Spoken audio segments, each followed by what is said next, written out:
মানুষ তো আজ আর নেই কো মানুষ, দুনিয়াটা শুধু স্বার্থের।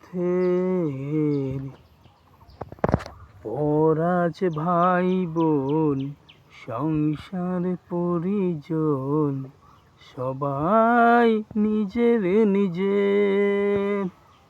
আমি শুধু আমার বউয়ের। হ্যাঁ বন্ধুরা, এটাই আজকের দিনে ঠিক। মানুষ আজ আর মানুষ নেই, সবাই নিজের নিজের। ভাই বোন মা বাবা সবাই পরে। বিয়ের পর একটা মা চায় তার জামাই যেন মেয়েকে সুখে রাখে। মেয়েকে সুখে রাখার জন্য যদি তার বাবা মাকে খাদ্য দিতে না হয় তবুও কোনো ব্যাপার না, মেয়ে যেন সুখে থাকে। মেয়েকে কখনোই এভাবে পাঠায় না যে একটা ছেলের বাড়িতে পাঠাচ্ছি, ওখানে গিয়ে মেয়েটা ছেলের সঙ্গে ছেলের সংসারটাকে গুছিয়ে রাখুক। এটা কোনো শাশুড়ি মানে কোনো মায়ের কল্পনায় আসে না যে একটা মেয়েকে পাঠালাম ও গিয়ে ওই সংসারটাকে সুখের করে তুলুক। এটা কখনোই কামনা আসে না। কামনায় আসে কি, আমার মেয়েটা যেন সুখে থাকে। সেখানে গিয়ে মেয়েকে সুখে রাখার জন্য মেয়ের জামাইকে হয়তো মেয়ের সঙ্গে তার বাবা মাকে খাদ্য দিলে তো একটা এক্সট্রা খরচা, তার যদি পরিবারের সঙ্গে থাকতে হয় এক্সট্রা খরচা। তো সেখানে মেয়েকে সুখে রাখার জন্য যে যা খুশি তা হোক, মেয়ে যেন সুখে থাকে।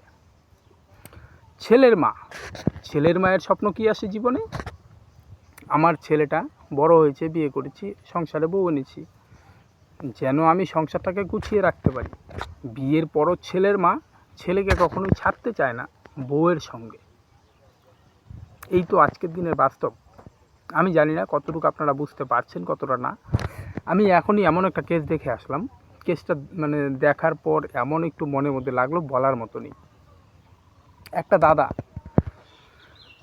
যথেষ্ট বুদ্ধিমান, যথেষ্ট লোকের সঙ্গে যখন ও বাইরে এসে যখন ওর নিজের বক্তব্য বলার পর এমন মনে হয়, বাহ, দাদাটা কি সুন্দর বলছে। আমি ওষুধের ব্যবসা করি, আপনারা জানেন, মণ্ডল আয়ুর্বেদ ভবন সবার বাড়িতেই ঘুরে। আজ ওই দাদার বাড়িতে গেলাম। দাদার যুক্তি বুদ্ধি আমার রাস্তায় এত সুন্দর ভালো লাগে।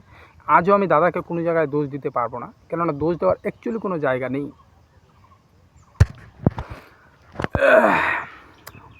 দাদাটা সংসার ভালো সামলাচ্ছে, তার মা বাবাকেও গোপনে টাকা দেয়। লোকের সামনে যে দেওয়ার মতন সেই সাহসটা দাদা পায় না, কেননা যদি বউয়ের সামনে মা বাবাকে টাকা দেয় তাহলে হচ্ছে বউয়ের সঙ্গে ক্যাচাল লেগে যায়। এদিকে বাইরে মা বাবাকে টাকা দিল, সেই নিয়ে ঘরে গিয়ে যদি বউ জামাই দুজনের ক্যাচাল লাগে তো মা বাবার সেই টাকাটা নিয়েও শান্তি পাবে না। তো এইখানে দাঁড়ায় দাদাটা লুকায়া তার মা বাবাকে টাকা দেয়। কিন্তু লুকায় যে টাকা দিচ্ছ, তুমি কীরকম ছেলে? তুমি একটা ছেলে মানুষ, তুমি বউকে যথেষ্ট ভালোবাসো। বলছি যে আমি বউয়ের ভালোবাসায় অন্ধ, বউ যা বলে আমি বউয়ের সমস্ত মনোবাঞ্ছা পূর্ণ করি, কিন্তু দিন শেষে বউ এটাই বলে যে তোমার মতো বোকা লোক দেখি নেই, তুমি সবার সব কথা এত কেন মানো? আরে সবার সব কথা যদি না মানি, সবার মধ্যে যদি হলে তোমাকে আমি একটু সরায় দিয়ে তোমাকে সবার মধ্যে ফেলাই দিই, তোমার কথা মানার কোনো দরকারই নেই। এর মাঝখানে স্পেসিফিক করে বউকে বউয়ের জায়গায় রাখছে, মা বাবাকে মা বাবার জায়গায় রাখছে। কিন্তু দাদাটা লুকায়া মা বাবাকেও টাকা দেয়, বউয়ের সঙ্গেও সমস্ত সময় এইভাবেই থাকে, যা যাক সবাই সবার জায়গায় আছে। গতকাল কী হয়েছে, গতকালকের ঘটনা এটা। ভিডিওটা দাদা অনেক লম্বা হয়ে গেছে, আমি শুধু মেন পার্টটুকু আপনাদের বলে দিচ্ছি। গতকাল দাদা কাজে গেছিলো, কাজের থেকে আসার পর বউকে বললো, খাওয়া দাওয়া করছে সবাই? হ্যাঁ, বাচ্চা খাচ্ছে, ছেলে মেয়ে সবাই খাচ্ছে।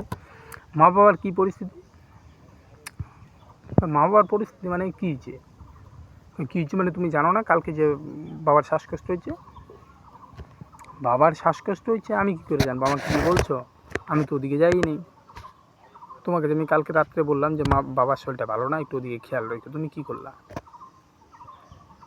সারাদিন সব কিছু করবো, কিন্তু মা বাবার ওই ঘরে যে একবার ফুচকি দেওয়ার মতন পরিস্থিতি তৈরি হয় না। আর এইদিকে এমন ঘটনা তৈরি হয়ে গেছে, বউ সারাদিন সকালে ওইটা কাজে 9টার দিকে বাবা মারা গেছে, বাবার শ্মশানে পুরায় আসছে, ছেলেই পুরায় আসছে। কেননা ছেলে যখনই মারা গেছে, ছেলের কাছে ফোন গেছে, ছেলে ওইদিকে সব কাজকর্ম করে সাইডে আসছে।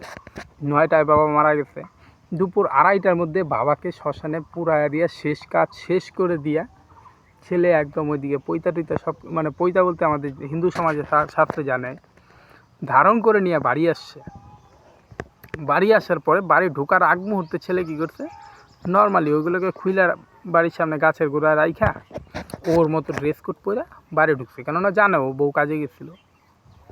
বউকে জিজ্ঞেস করতেছে, বাবার না শরীর ভালো না। দাদা এখানে কি উত্তর দিবেন? ছেলের বউ পাশাপাশি বাড়িতে, 2টা বাড়িতে 2জন থাকে। বাবা মারা গেছে, শ্বশুর শাশুড়ির প্রতি এমনই যত্ন যে মারা যাওয়ার পরেও সে খবরই জানে না। এখন বলবেন যে লোকে খবর দেয় নাই, বাড়িতে কান্নাকাটি টাটি সব কিছুই হয়েছে, কিন্তু বৌমা জানে না। ঠিক আছে, সবাই ভালো থাকেন, বাকিটা বোঝেন। দাদার এই কষ্টটা আর নিতে পারছি না, বুঝলেন? খুব কষ্ট, মানে খুব কষ্ট লাগলো এই ঘটনাটা শোনার পর। এই জীবনে দুনিয়াতে সংসার করে কি হবে? এই সংসারের কি মূল্য আছে? অ্যাকচুয়ালি তো নিঃশ্বাসের বিশ্বাস নেই, কিন্তু সেইখানে দাঁড়ায় যদি এমন বউ নিয়েও সংসার করতে হয় যে মা বাবা মারা গেছে কিন্তু ছেলের বউ জানে না, কিসের সংসার, কিসের কি? থাকেন, সবাই ভালো থাকেন, যার যার মতো থাকেন, টাটা।